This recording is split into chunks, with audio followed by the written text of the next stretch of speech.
నమస్కారం. టీసాట్ వీక్షకులకి స్వాగతం.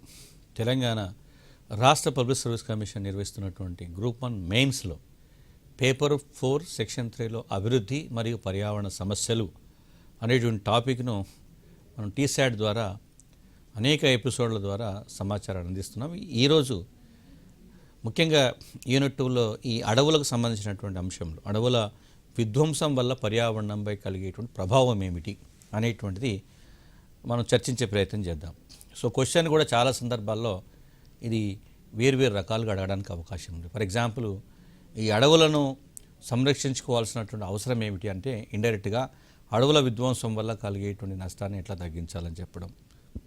మరొకటి, పర్యావరణ సంక్షోభానికి ప్రధానమైన కారణం ఏమిటంటే అడవుల విధ్వంసం.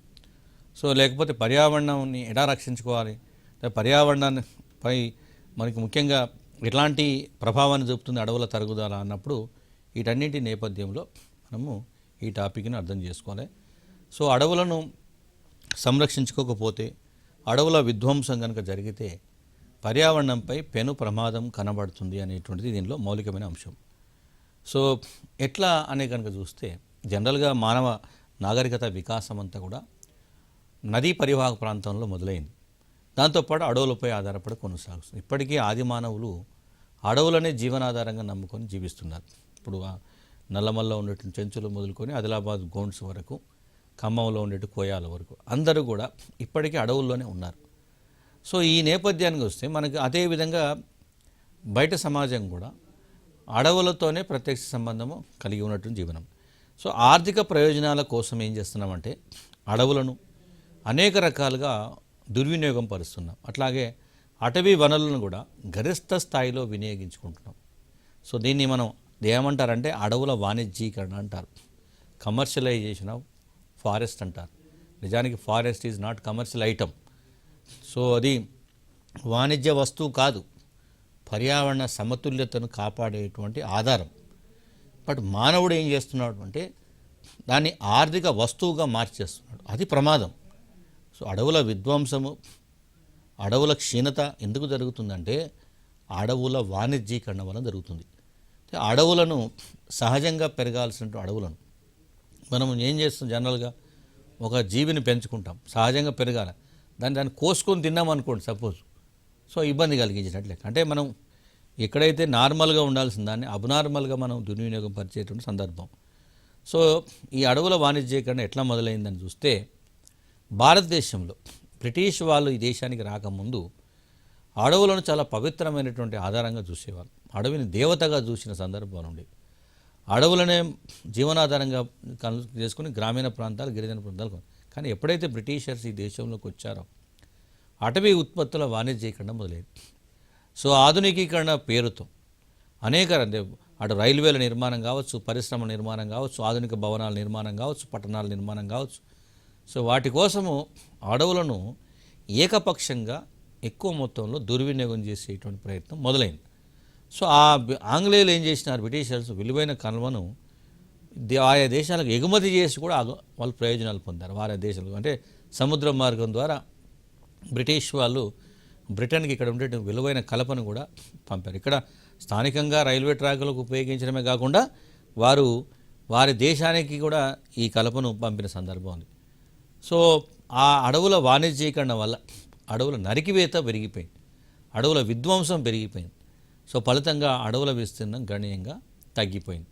సో అది ఒక రకంగా బ్రిటిషర్స్ యొక్క నెగిటివ్ ఇంపాక్ట్గా మనం చెప్పే ప్రయత్నం చేస్తాం. దాని తర్వాత మనకు ఎస్పెషల్లీ 1990s తర్వాత ఎల్పిజి మోడల్ ఎప్పుడైతే ఇంప్లిమెంట్ చేస్తాం, సరళీకరణ, ప్రైవేటీకరణ, ప్రపంచీకరణ ప్రక్రియలు, సో పట్టణీకరణ వేగవంతమవుతుంది, పరిశ్రమలు వేగంగా పెరుగుతున్నాయి, పరిశ్రమలకు భూములు అవసరం కాబట్టి అటవీ భూములను అటవీయేతర భూములుగా మార్చే ప్రయత్నం, రియల్ ఎస్టేట్ దందా, వ్యవసాయ భూములను, సాగు భూములను కూడా వాణిజ్య అవసరాల కోసం మళ్లించడం, అటవీ భూములను, ప్రభుత్వ భూములను కూడా వేరు ఆర్థిక మండలం పేరుతో కానీ వివిధ రకాల ప్రక్రియల పేరుతోని అవి నిరుపయోగంగా మార్చడం, ఇవన్నీ ప్రపంచవ్యాప్తంగా జరుగుతుంది. అందులో భారతదేశానికి కూడా జరుగుతున్న సందర్భం ఉంది. సో దానివల్ల గణనీయంగా అటు ఆర్థిక అభివృద్ధి ఒక రకంగా అడవుల పాలిట శాపంగా మారిన సందర్భం ఉంది. ఫలితంగా ఈ అటవీ భూముల క్షీణత ప్రమాదకర స్థాయికి చేరుకుంది. అదేవిధంగా దాంతోపాటు అదే సమయంలో ఏమవుతుందంటే అడవుల పెంపుదల కోసం ప్రత్యేక చర్యలు చేపట్టకపోవడం వల్ల ఇప్పుడు తెలంగాణ లాంటి రాష్ట్రాల్లో హరితహారం లాంటి కార్యక్రమాల ద్వారా మనం కొంత అడవులను మళ్ళీ పునరుద్ధరించే ప్రయత్నం చేస్తున్నాం. మిషన్ కాకతీయ ద్వారా చెరువులను పునరుద్ధరించే ప్రయత్నం చేస్తున్నాం. బట్ అదే స్థాయిలో అన్ని రాష్ట్రాల్లో జరగాల్సినటువంటి అవసరం ఉంది అనేది. అట్లాగే అటవుల యొక్క నిర్వహణ మేనేజ్మెంట్ కానీ, అటవీ భూములు, అదేవిధంగా సహజ వనరుల యొక్క పరిరక్షణ, అదే కాల పరిమితి, జీవావరణ పరిరక్షణ దృష్ట్యా ఇవన్నీ పరిశీలిస్తే అడవుల సంరక్షణ, అడవులపై ఆధారపడినటువంటి తెగలు, గ్రామీణ పేదల యొక్క సంక్షేమం వంటి అంశాలను ఈ ప్రపంచ దేశాలు కూడా అధిక ప్రాధాన్యత ఇస్తున్నాయి. దానిలో భారతదేశం కూడా ఒక భాగస్వామిగా ఉంది. సో మారిన పరిస్థితుల దృష్ట్యా తప్పనిసరిగా ప్రపంచ వాణిజ్య విధానాల్లో అడవుల వినియోగం ప్రమాదకర స్థాయికి చేరుకుంటుంది. కాబట్టి సో ఈ అడవులను రక్షించుకోవాల్సినటువంటి బాధ్యత ప్రపంచ దేశాలపై ఉంది అనేది దీనికి కనపడుతుంది. ముఖ్యంగా అడవులు సహజమైనటువంటి సంపదే కాకుండా ఈ పర్యావరణాన్ని పరిరక్షించేటువంటి ఆధారాలే కాకుండా మానవాళి అవసరాలను తీర్చేటువంటి ప్రధానమైనటువంటి జీవనాధారం, జీవ వైవిధ్యాన్ని సంరక్షించడంలో క్రియాశీల పాత్ర పోషించేటువంటి సంపద. అంతేకాకుండా గ్రామీణ ప్రాంతాల్లో లేదా గిరిజనుల వంటి వారికి ప్రధానమైన జీవనాధారం మనం గతంలో కూడా చెప్పుకున్నాం. సో ఇవన్నీ అంశాలను పరిగణలోకి తీసుకుంటే అడవి ఉత్పత్తులను కాపాడాల్సిన అవసరం ఎంతైనా ఉంది. కానీ అటవీ ఉత్పత్తుల వాణిజ్యీకరణ, ఈ వాణిజ్యీకరణలో మధ్యవర్తుల పాత్ర ఎక్కువగా ఉండటం వల్ల, మిడిల్ మ్యాన్ సిస్టమ్ ఉండటం వల్ల అటు గిరిజనులు కూడా నష్టపోతున్నటువంటి సందర్భం కనబడుతుంది.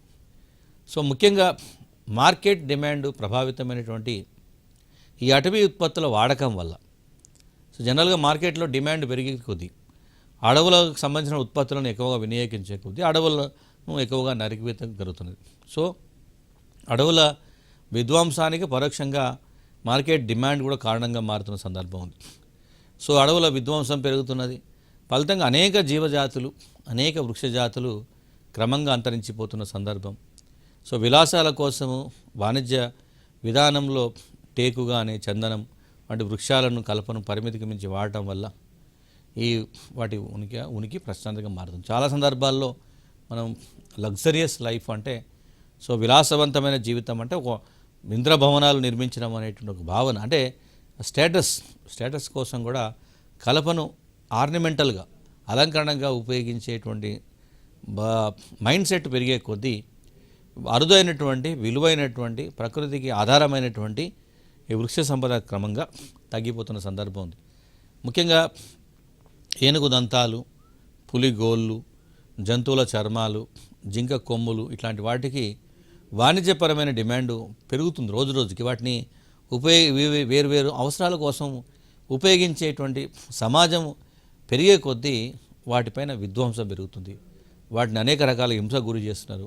అలాంటి వన్యప్రాణులు క్రమంగా చివరికి అంతరించిపోతున్నటువంటి సందర్భం కూడా ఉంది. ముఖ్యంగా ప్రపంచవ్యాప్తంగా జరుగుతున్నటువంటి ఈ క్షీణత పైన అనేక సదస్సులు జరిగాయి, అనేక నివేదికలు కూడా వెల్లడైనాయి. ముఖ్యంగా జర్నల్ ఆఫ్ ఫారెస్ట్ ఎకనామిక్స్ అనేటువంటి ఒక నివేదిక ప్రకారం చూస్తే భారతదేశంలో 1982 నుండి 1947 వరకు ఈ బ్రిటిష్ వలసపాలన కాలాన్ని కనుక పరిగణన తీసుకుంటే ఈ దక్షిణాది భారతదేశంలో అడవుల విధ్వంసం వల్ల మనకి విలువైనటువంటి కలపనిచ్చే వృక్ష సంపద, అదేవిధంగా అనేక రకాల జీవజాతులు అంతరించిపోయిన సందర్భం ఉంది. అంటే వృక్షాలు అంతరించాయంటే వృక్షాలపై ఆధారపడేటువంటి జీవజాతులు కూడా అంతరిస్తున్నట్టు సందర్భం ఉంది. అడవుల వాణిజ్యీకరణ, అదేవిధంగా అడవుల ఈ పరిరక్షణ మధ్య అంటే అడవులను వాణిజ్యీకరణ వైపు అంటే దేనికోసం పరిశ్రమల కోసం ఎక్కువ ఉపయోగించే ప్రయత్నం జరుగుతున్నది. ఈ అడవుల వాణిజ్యీకరణ అట్లాగే అడవుల పరిరక్షణ మధ్య ఘర్షణ జరుగుతుంది. సో ఈ ఘర్షణకి పరిష్కారం ఏంటంటే అడవులను సమర్థవంతంగా నిర్వహించడం. సో అడవుల నిర్వహణకు ప్రాధాన్యత పెరుగుతున్న సందర్భం. అందువల్ల ఉత్పత్తి, అడవులు, అదే ఉత్పాదకత, పేదల ఆదాయాల పెంపుదల దృష్ట్యా చూస్తే అటవీ ఉత్పత్తుల వాడకాన్ని పెంచుతూ అటవీ వనరులు మరియు సహజ వనరులు, జీవ వైవిధ్య సంరక్షణకు సంబంధించి పటిష్టమైన చర్యలు చేపట్టాల్సిన అవసరం ఉంది అనేటువంటిది మనం గుర్తుపెట్టుకోవాలి. అలాగే జనాభా పెరుగుదల కూడా ఒక రకంగా మనకి పర్యావరణంపై మరింత ప్రభావాన్ని చూపుతున్నది, మరింత భారాన్ని పెంచుతున్నది కూడా. మనం 100 మంది ఉన్నప్పుడు ఉపయోగించేటువంటి అటవీ సంపద 1000 మందిగా మారినప్పుడు ఉపయోగించే అటవీ సంపద చాలా ఎక్కువగా ఉంటుంది. సో ఆ జనాభాను నియంత్రించకపోవడం వల్ల, సో భారతదేశం లాంటి సమాజాల్లో మానవ జీవనంలో జనాభా ఎంత ఎక్కువ జనాభా ఉంటే అది ఎంత సామాజిక అంతస్తును పెంచే విధంగా భావించేటువంటి సమాజాల్లో ఏకపక్షంగా గత 4-5 దశాబ్దాలుగా వరుసగా ఈ జనాభా పెరుగుదల ఎంత ఎక్కువగా జరిగిందో పర్యావరణ సంక్షోభం కూడా అదే స్థాయిలో జరిగింది. దాంతోపాటుగా పారిశ్రామిక విప్లవం యొక్క ప్రభావం కూడా ఈ అడవుల విధ్వంసంపై ప్రధానంగా ఉందని చెప్పొచ్చు. ముఖ్యంగా పారిశ్రామిక ముడి పదార్థాలు అదే అంటే ఎప్పుడైతే పరిశ్రమ స్థాపించబడుతుందో దానికి ముడి పదార్థాలు అవసరం, దానికి ఇంధనం కూడా అవసరం. సో ఈ 2 డిమాండ్ల కోసము, అదేవిధంగా ఈ ఇన్నోవేషన్స్, కొత్త కొత్త అన్వేషణలు, నవకల్పనలు, సో ఈ ఇన్వెన్షన్స్ కావచ్చు, ఇన్నోవేషన్స్ కావచ్చు, అట్లాగే మార్కెట్ల యొక్క విస్తరణ, మార్కెట్స్, అట్లాగే వినియోగ తత్వం కూడా, కన్జ్యూమరిజం పెరుగుతున్న కొద్దీ సహజంలో సహజ వనరుల యొక్క విధ్వంసం ఏదైతుందో అది ప్రమాదకర స్థాయికి చేరుకున్న సందర్భం ఉంది. ముఖ్యంగా ఆధునిక జీవనంలో విలాసాలను నిత్యావసరాలుగా భావించేటువంటి పరిస్థితి నెలకొంది. అంటే లగ్జరియస్గా ఉండటం అనేది ఇప్పుడు కామన్ అయిపోయింది. సో ఈ లగ్జరియస్ లైఫ్ కోసము అడవులను ఎక్కువగా దుర్వినియోగం చేస్తున్నటువంటి సందర్భం కనబడుతున్నది. ముఖ్యంగా మానవులు కనుక, మానవ మనస్తత్వం కనుక చూస్తే ఈ కోరికలకు అదుపు అనేది ఉండదు మామూలుగా. సో మానవ కోరికలు పెరిగే కొద్దీ అడవులపై ఒత్తిడి పెరుగుతున్నది. సో మానవ ఆలోచనలు, ఆశలు పెరిగే కొద్దీ అడవుల దుర్వినియోగం కూడా పెరుగుతున్న సందర్భం ఉంది. స్వలాభాపేక్ష అడవుల విధ్వంసానికి కారణమవుతుంది. అంటే సెల్ఫిష్నెస్ ఏదైతుంది, నేను బాగుంటే చాలు, నేను లగ్జరియస్గా ఉండాలి అనేటువంటి భావన ఏదైతుందో, నేనే ఇంపార్టెంటు, నా జీవితమే ఇంపార్టెంటు, నా లైఫే అందరికంటే బాగుండాలని కోరుకునేటువంటి ఈ స్వార్థపూరితమైనటువంటి ఆలోచన ఏదైతుందో అది అడవులపైన చాలా ప్రభావం చూపుతుంది. ముఖ్యంగా అటవీ సంపద మనం చాలా సందర్భాలు చూస్తున్నాం. విలువైనటువంటి కలపను అనేక రకాల అలంకరణ సాధనాలుగా తయారు చేస్తారు. నిజానికి అవి లేకపోయినా మానవ జీవితంలో పెద్దగా ఉండదు, కానీ వాటి అవసరం ఎంతో అంతకు మించి కూడా వాటిని దుర్వినియోగపరుస్తున్న సందర్భం ఉంది. సో అదేవిధంగా జనాభాను నియంత్రించకపోవడం, అట్లాగే వ్యవసాయ అభివృద్ధి పట్ల ఈ వ్యవసాయ అభివృద్ధిని విస్తరించకూడదు. అంటే వ్యవసాయం అవసరమే, కానీ అట్ ద సేమ్ టైం బంజరు భూములను, నిరుపయోగ భూములను సాగు భూములుగా మార్చాల్సింది పోయి అటవీ భూములను సాగు భూములుగా మార్చడం వల్ల, సో వ్యవసాయం విస్తరణ కోసము అటవీ భూములను వినియోగించుకునేటువంటి సందర్భం వచ్చినప్పుడు అటవీ విస్తీర్ణం క్రమంగా తగ్గిపోతున్న సందర్భం ఉంది. ముఖ్యంగా గ్రామీణ ప్రాంతాల్లో వంట చెరుకు, సో వంట చెరుకు కోసం కావచ్చు, లేదా పశుగ్రాసం కోసము అటవీ సంపదను ఎక్కువగా ఉపయోగించడం క్రమంగా పెరుగుతున్నటువంటి సందర్భం ఉంది. సో ఇది ఒక రకంగా అంటే మనకి జనాభా పెరగడము, దాని ఇంపాక్ట్ చూస్తే అంటే మనకు ప్రత్యామ్నాయ మార్గాలు ఉన్నప్పటికీ మనం ప్రభుత్వ విధానాల్లో కూడా ఇప్పుడు చాలా మార్పులు వచ్చాయి. ముఖ్యంగా ఈ పశుగ్రాసం అంటే అది తప్పనిసరిగా పశువులకు ఇవాళ ప్రత్యామ్నాయంగా పశుగ్రాసం కోసం అడవులను, మొక్కలను, పంటలను పెంచేటువంటి ప్రయత్నంతో పాటుగా వంట చెరుకును ఉపయోగించకుండా మనకి గ్యాస్ను, అందరికీ గ్యాస్ను సరఫరా చేసే విధంగా దీపం పేరుతో అనేక రకాల అంటే కార్యక్రమాల ద్వారా ప్రభుత్వం వంట గ్యాస్ను, సిలిండర్లను కూడా వాళ్ళకు అందిస్తున్న సందర్భం ఉంది. ఇది ఒక పార్ట్. మరొక పార్ట్ కనుక చూస్తే ముఖ్యంగా అభివృద్ధి ప్రాజెక్టులు, ఈ పారిశ్రామికీకరణ వల్ల మనకి అడవుల విధ్వంసం పెరుగుతున్నది. దాంతోపాటు పర్యావరణ కాలుష్యం ప్రమాదకర స్థాయిలో పెరుగుతున్న సందర్భం ఉంది.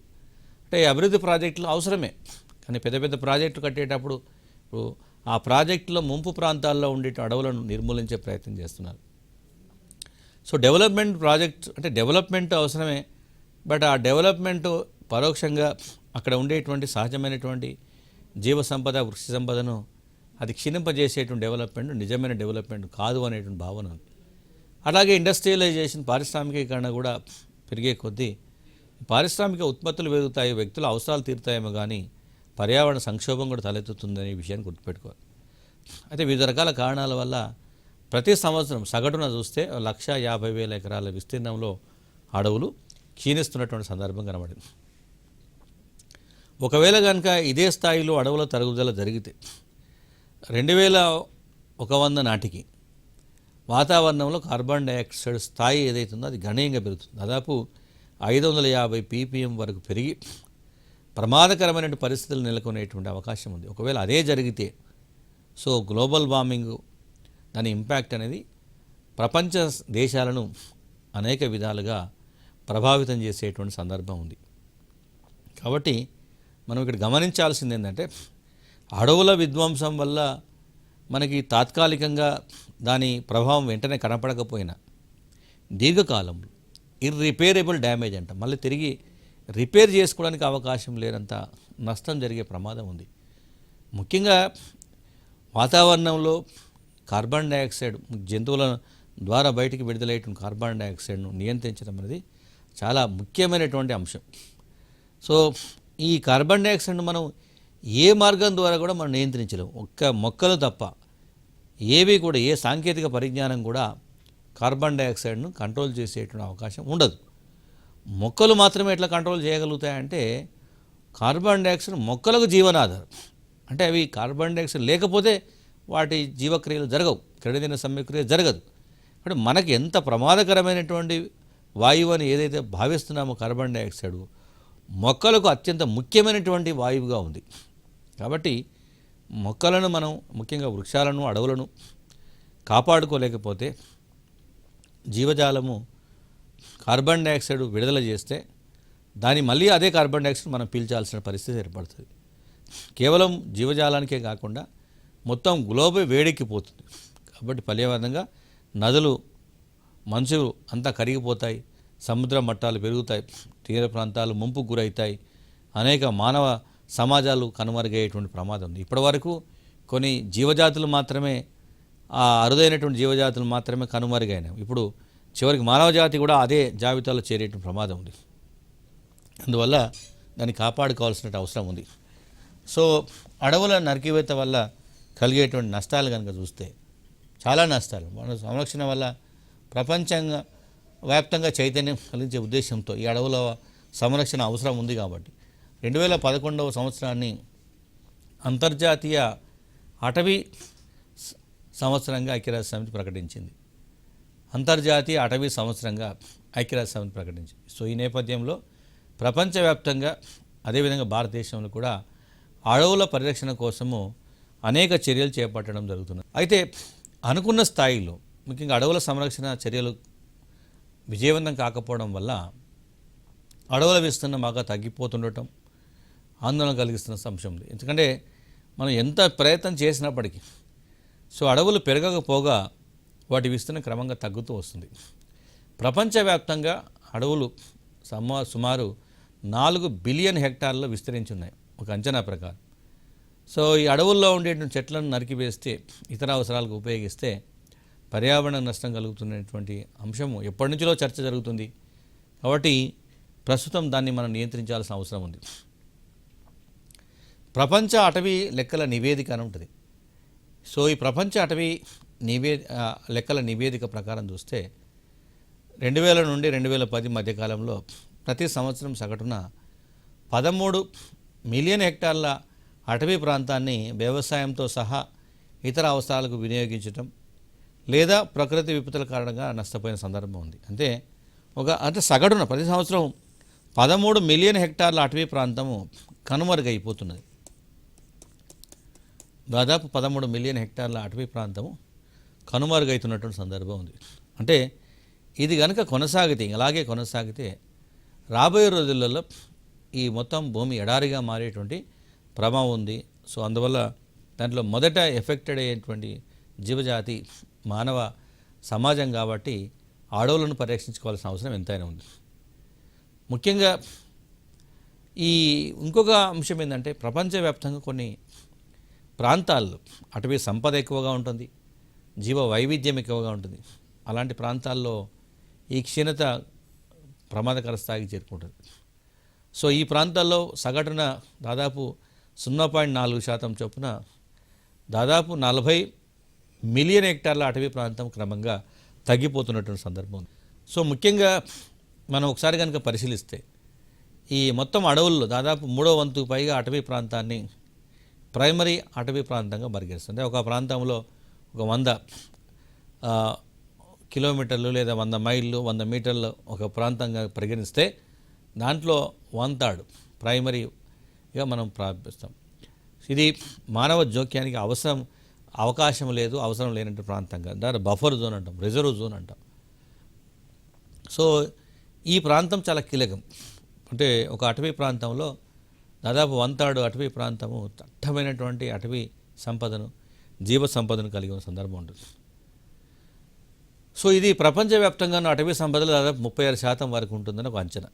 అయితే దీన్ని కాపాడుకోవాల్సినటువంటి అవసరం చాలా ఉంది. ఈ ప్రాంతంలో మానవ కార్యకలాపాలు ఎక్కువగా జరుగుతున్నందువల్ల ఇది క్రమంగా క్షీణించిపోతున్నది. ముఖ్యంగా మానవ కార్యక్రమాలు అందులోకి వెళ్ళకూడదు, బట్ వెళ్తున్నాయి. అట్లాగే మానవ కార్యకలాపాల కారణంగా కొంచెం దిక్కుపోతున్నట్టు అటవీ ప్రాంతం ఉంటుంది. దాన్ని ఐక్యరాజ్య సమితి పర్యావరణ కార్యక్రమం ఏమైపోయిందంటే సెకండరీ ఫారెస్ట్ ఏరియాగా ప్రకటించింది. సో ప్రైమరీ ఫారెస్ట్ ఏరియా, తర్వాత సెకండరీ ఫారెస్ట్ ఏరియా. సో ఈ రెండింటిని కూడా మనం ఒకసారి పరిశీలిస్తాం. గత దశాబ్ద కాలంగా దీని యొక్క విస్తీర్ణం క్రమంగా తగ్గిపోతూ ఉన్నటువంటి సందర్భం కనబడుతుంది. ఒకసారి కనుక మనం పరిశీలిస్తే ప్రపంచవ్యాప్తంగా అడవులు ఎట్లా ఉన్నాయని చూస్తే దాదాపు 160 కోట్ల మంది ప్రజలకు అడవులు ప్రధాన జీవనాధారంగా ఉన్నాయి. అంటే మిగతా వాళ్లకు పరోక్షంగా ఉపయోగపడుతున్నాయి, బట్ దాదాపు ఒక 160 కోట్ల మందికి మాత్రము ప్రత్యక్ష జీవనాధారం. అంటే ఒకవేళ కనుక అడవుల విస్తీర్ణం తగ్గిపోతే ఈ 160 కోట్ల మంది జీవనాధారం ప్రశ్నార్థకంగా మారుతుంది అనేది దీనిలో ముఖ్యమైన అంశం. అట్లాగే ప్రపంచవ్యాప్తంగా దాదాపు 80% అడవులు ప్రభుత్వ ఆధీనంలో ఉన్నాయి. అయితే ఈ మధ్యకాలంలో అడవులపై ప్రైవేట్ యాజమాన్యం కూడా పెరుగుతున్నటువంటి సందర్భం కనబడుతుంది. అదేవిధంగా ప్రపంచవ్యాప్తంగా జరిగేటువంటి మొత్తం వాణిజ్యములు, అటవీ ఉత్పత్తులకు సంబంధించిన వాణిజ్యము దాదాపు 3% ఉంది. సో దీని మనం మానిటరీ టర్మ్లో చూస్తే దీని విలువ ప్రతి సంవత్సరము దాదాపు $300 బిలియన్ ఉన్నట్టు అంచనా వేయడం జరిగింది.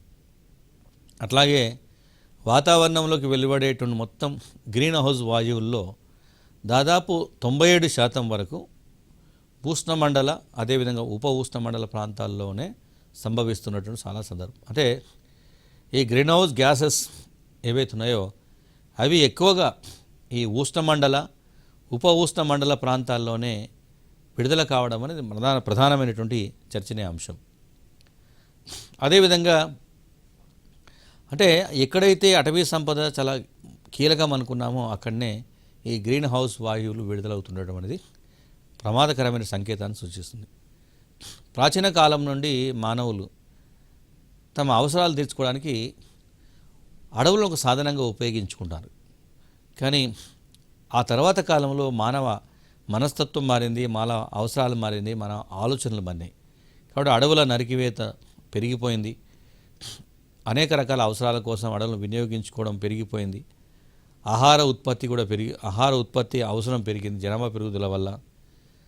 ఫలితంగా వ్యవసాయ అభివృద్ధి, మౌలిక సదుపాయాల అభివృద్ధి అనేది ఇది అవసరం. అంటే ముఖ్యంగా ఈ మౌలిక సదుపాయాల అభివృద్ధి అంటే ఇన్ఫ్రాస్ట్రక్చర్ డెవలప్మెంట్ ఏదైతే దానికోసము అడవులను ఎక్కువగా ఉపయోగించే కొద్దీ, అడవుల నరికివేత పెరిగే కొద్దీ సో ఒక రకంగా పర్యావరణ సంక్షోభము తలెత్తడమే కాకుండా భూసారం కొట్టుకోపోతున్నది, మృతిక క్రమక్షయం పెరుగుతున్నది, వరదలు పెరుగుతున్నాయి. ఫలితంగా సంప్రదాయ జీవన విధానాన్ని నమ్ముకున్నటువంటి గిరిజనులు లాంటి గ్రామీణ ప్రాంతాల్లో ప్రజలు నిరాశ్రయిస్తున్నారు. జీవ వైవిధ్యం క్షీణించిపోతున్నది. సో పర్యావరణమే ప్రధానంగా మారిపోతున్నది. సో దీంట్లో భారతదేశం యొక్క పాత్ర పర్యావరణ పరిరక్షణలో, అడవుల సంరక్షణలో భారతదేశ పాత్రగా చూస్తే వాతావరణ మార్పులు మరియు భారత్ 4x4 నిర్ధారణ పేరుతోని ఒక నివేదికను రూపొందించింది. ఈ నివేదిక ప్రకారం చూస్తే 2030 నాటికి భారతదేశంలో వాతావరణ మార్పుల వల్ల కలిగే నష్టాలు ఏ స్థాయిలో ఉంటుందనేటువంటిది అనేక సంస్థలు, ముఖ్యంగా Indian network for climate change assessment అనేటువంటి ఒక సంస్థ రూపొందించిందని చూస్తే పర్యావరణ పరంగా అత్యంత సున్నితమైనటువంటి హిమాలయాలు కావచ్చు, పశ్చిమ కనుమలు, ఈశాన్య ప్రాంతము, కోస్తా ప్రాంతాల్లో ఉండేటువంటి వాటి ఆ ప్రభావం ఎక్కువగా వాటిపైన ఉండేటువంటి అవకాశం ఉంది. సముద్ర మట్టాలు పెరుగుతాయి, జీవ వైవిధ్యం క్షీణిస్తుంది. అట్లాగే తీవ్రమైన కరువు ఏర్పడుతుంది, వరదలు ఏర్పడతాయి. 2030 నాటికి 1917 స్థాయితో పోలిస్తే దాదాపు 1.7 డిగ్రీ సెల్సియస్ నుండి 2.2 డిగ్రీ సెల్సియస్ వరకు ఉష్ణోగ్రతలు, అంటే భూమి యొక్క సగటు ఉష్ణోగ్రతలు పెరిగే ప్రమాదం ఉంది. సో ఇవి కోస్తా తీర ప్రాంతాల్లో వీటి ప్రభావం మరింత ఎక్కువగా ఉండే అవకాశం ఉంది. ముఖ్యంగా అడవులను వివిధ మానవ అవసరాల కోసము ఉపయోగించుకోవడం, అదేవిధంగా కార్చిచ్చులు చెలరేగడం, తెగుళ్ళు సోకడం, చెట్లు ఎండిపోవడం, ప్రకృతి విపత్తులు, సో ఇవన్నీ కూడా అడవుల క్షీణత కారణమవుతున్న సందర్భం ఉంది. సో అడవుల నరికివేత అత్యంత ఎక్కువగా ఉన్న ప్రాంతాల్లో దక్షిణ అమెరికాలో ఎక్కువగా అడవుల నరికివేత జరుగుతుంది.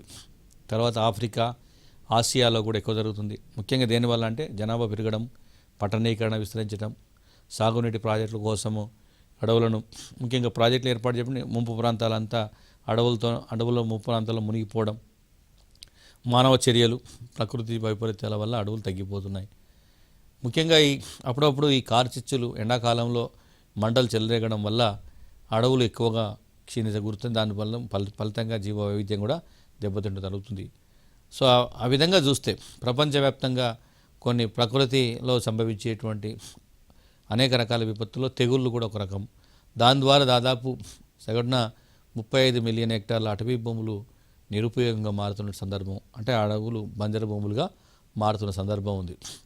ముఖ్యంగా వరల్డ్ వైల్డ్ లైఫ్ ఫండ్ ఏదైతుందో, ప్రపంచ వైల్డ్ లైఫ్ నిధి అంటాం, అంచనా ప్రకారం చూస్తే అడవుల నైతికత పరంగా ఆల్మోస్ట్ ప్రతి సంవత్సరం 15% వరకు ఈ గ్రీన్ హౌస్ వాయువుల విడుదల పెరిగేటువంటి అవకాశం ఉంది. అంటే కంట్రోల్ చేసే అవకాశం లేదు కాబట్టి పెరిగే ప్రమాదం ఉంది.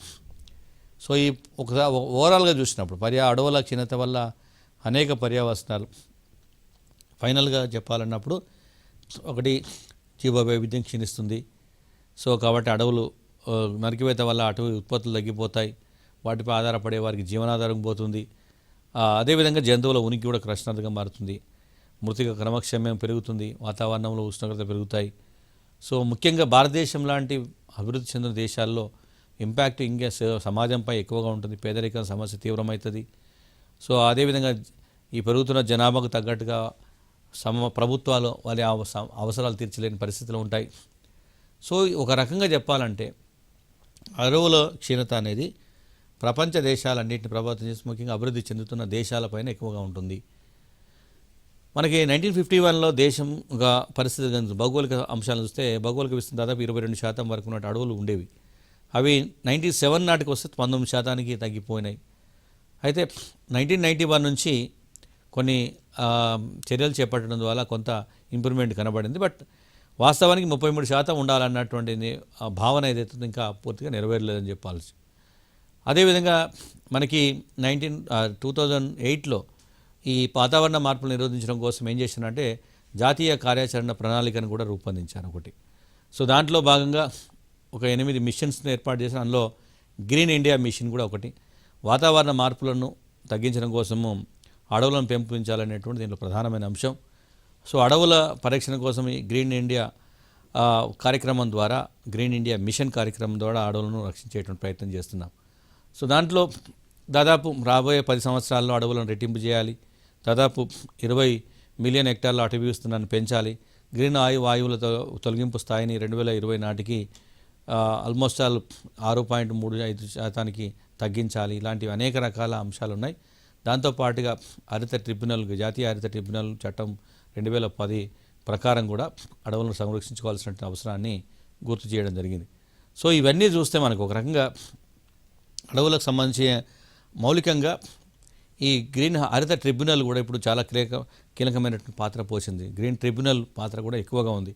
పర్యావరణానికి ఇబ్బంది కలిగే ప్రాజెక్టులు ఏవైతున్నాయో అవి గ్రీన్ ట్రిబ్యునల్ అనుమతి లేకుండా అవి నిర్మించడానికి అవకాశం లేదు. కాబట్టి ఇట్లాంటి వాటి వల్ల గ్రీన్ ఇండియా మిషన్ కావచ్చు, లేదా హరిత ట్రిబ్యునల్ చట్టం కావచ్చు, వీటి ద్వారా కూడా భారతదేశంలో అడవుల సంరక్షణకు సంబంధించిన చర్యలు ఇప్పుడు సంస్థాగతం అవుతున్నాయని చెప్పడానికి ఒక ఎగ్జాంపుల్గా చెప్పవచ్చు. Thank you.